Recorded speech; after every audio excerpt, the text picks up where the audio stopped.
to be under the bright lights. I want to be on the Broadway stage. Tiger Rag Radio is on now.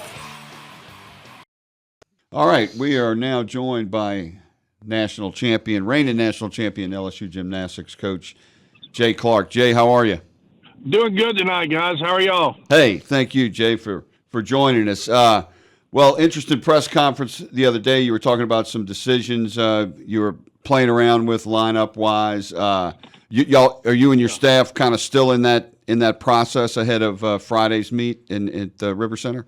Yeah, we're just keeping a close eye on both sort of the physical situation with a couple of them, and then also, just mentally where some of them are. You got certain kids that Aaliyah Finnegan and Kaylin Chio have done the all-around every single meet. So, after a while that can begin to wear on you. So we're just weighing our options and seeing, if we feel good about, getting some other people out there this weekend and possibly getting some rest. And we'll make that final decision Thursday. We'll go over for podium training at the River Center Thursday afternoon, and we'll be there and get a short little workout in, and then we'll huddle up and make our final call. Hey, Jay, this is Todd. Hey, look, I mean, you guys are amazing. You have a lot of talent. You have a lot of depth, but I understand you're balancing some of that depth right now because of the point you are in the season. But before we sort of dive into all that, which is important, obviously, but I mean, you guys won the national championship last year. You've got all this depth and talent this year. You literally blow out Oklahoma, if it were like in football terms, by more than 10 points. Not in the gymnastics meet, but an analogy. Right. And before a sold-out, frenzied crowd, and then you drop in the rankings. Yeah. You go on the road to Kentucky, and you put together your best. You said your best road, event of the year, but you didn't score nearly as high as you did in the Oklahoma. Thought he should have, though. Yeah, and what you should have. So, can you explain this to me? Well, I wish I could give an explanation that provided a lot of clarity. Number one, we are a subjective sport, and that will always be the case. But secondly, there were some things put in place by our coaches association that have sort of created a little bit of a pendulum swing, an erraticness, if you will, around the country where, some judges are afraid to give big scores and others feel emboldened by this panel of review that is reviewing everything by video, and we don't know who it is, and presumably they're sitting at home watching on video, which is completely different than in venue. And it really was kind of an ill-conceived attempt to try to create a greater level of consistency, and it was pretty easy to see that it was going to backfire. And so what we've just talked to our kids about is we can't get focused on scores, and you just got to reiterate that to fans because they don't understand it either.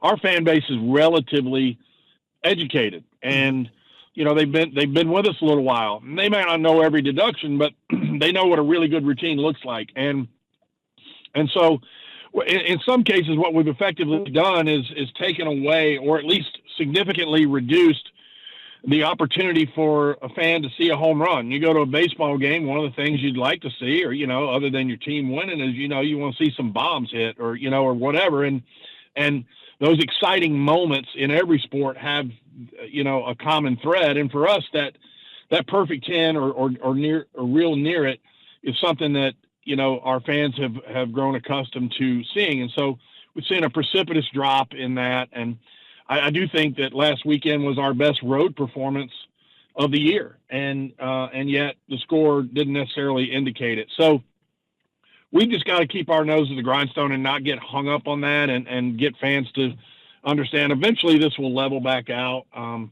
We picked a real bad time as a coaches association to introduce something that tinkers with our scoring and our understandability in the face of what the House settlement could mean for a lot of programs around the country, not necessarily here in the SEC, but in terms of the future, you want to be more understandable, not less. And you want to be more attractive to putting butts in the seats and drawing fan bases in and being relevant on your campus. And not that this completely destroys that, but it sure doesn't help it. And so we just got to kind of go with it. Look, at the end of the day, right now we're ranked number 2 in the nation. If you're doing that, then you're doing something well. And we just got to keep plugging along. And the reason we dropped in the rankings after beating Oklahoma is because of the way we calculate our rankings after a certain point in the season. It goes to a formula called the National Qualifying Score, and it's based on an average. You take your highest 6 scores, 3 of which minimum must be away, and you drop the high and average the other 5. Right. So the fact that we laid an egg at Arkansas hurt us. And so even though we had, beat the number 1 team at home, we were still counting that away score because we only had 3 away scores at that time. The reason we were able to move back up is because what we did at Kentucky replaced that away score. And so we're going downtown this weekend to the River Center to get an away score, believe it or not, because we can do that one time a year within 30 miles of our campus, and that's the reason we're doing it. Talking to Jay Clark here on Tiger Egg Radio through the Max Home Hotline, making homes happier. And Jay, speaking of a happy home, man, when y'all beat Oklahoma, the Assembly Center was on fire.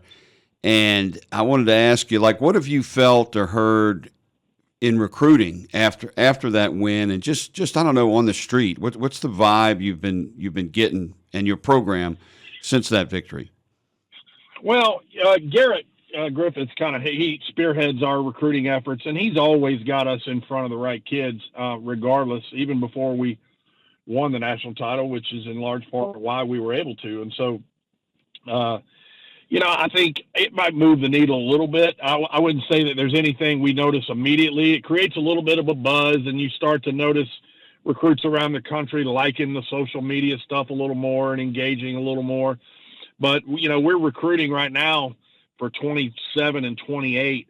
Wow. We're out a little bit.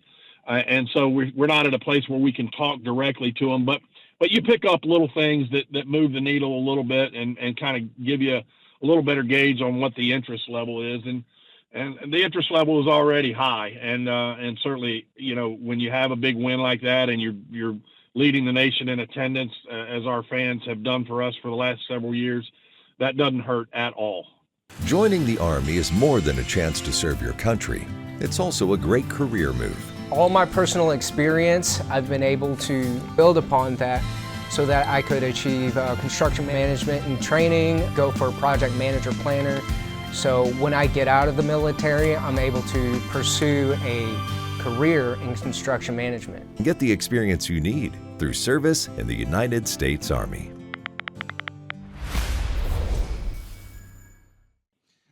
So, Jay, it seems like you're at the end of your season, and you addressed this in your press conference Monday, I guess it was. You're really not at the end of your season. You've got 9 more weeks to go. But how, and you talked a little bit about this, I'd like you to go into it. How are you focused right now differently than you were at the beginning of the season? Well, as you mentioned, really we've got about, 8 weeks left of this whole thing. And even though the regular season is winding down, we've got to try to put ourselves in the best position for the postseason still. So really, my message doesn't really change, but I would say, probably for lack of a better description, the tone can begin to change as you move through the season. When you start a season and you want them to be relaxed and you want them to be in a good place and kind of set their floor, set their baseline of where they want to go. And then we start, stacking blocks, and we begin to talk about, in general, how are we going to be a little bit better week over week and taking steps forward. And sometimes you take a step backward. We did that at Arkansas, but kind of laying out for them and drawing a picture of what that looks like. And then as you get later in the year, theoretically, as you're closer to what you believe your end product can be, those little incremental changes get smaller and smaller and a little more refined and a little more detailed and a little more tangible in terms of what the goal is. And so those are the things that we begin to hone in on, and we're focused a little more on